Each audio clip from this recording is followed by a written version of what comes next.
Girls Inspired. You can be what you can't see.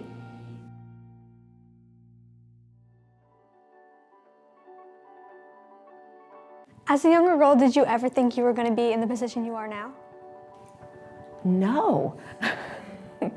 And I have a little funny story to tell you. When I was a young girl, I went to camp, and I'd stayed there for 2 weeks, and they voted me the quietest camper because I was the most shy kid in the whole camp. So no, I never imagined, I never saw it coming.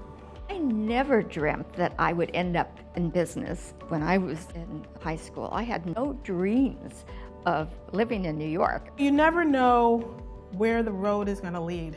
I would have never guessed. I could have never guessed. I saw myself as a behind-the-scenes person, helping others, but not necessarily as one who took the megaphone. When you were younger, was there anyone who inspired you?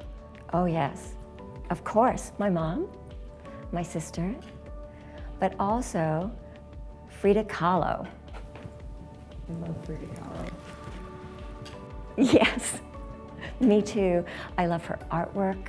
And Frida, like me, was biracial. She was half German and half Mexican. And she also had a disability. She was bedridden for many years on and off, and she struggled with medical issues throughout her life. And that still didn't stop her from doing what she loved the most, which was painting. And through her painting, she helped shape Mexican ideas of women. I really admire her. Carolina Herrera, surprisingly enough.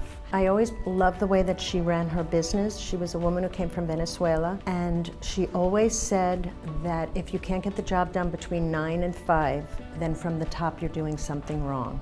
And when I started my business, that's what went on in my head. And sometimes we had to work late, but we really worked to try to achieve everything we could within those hours.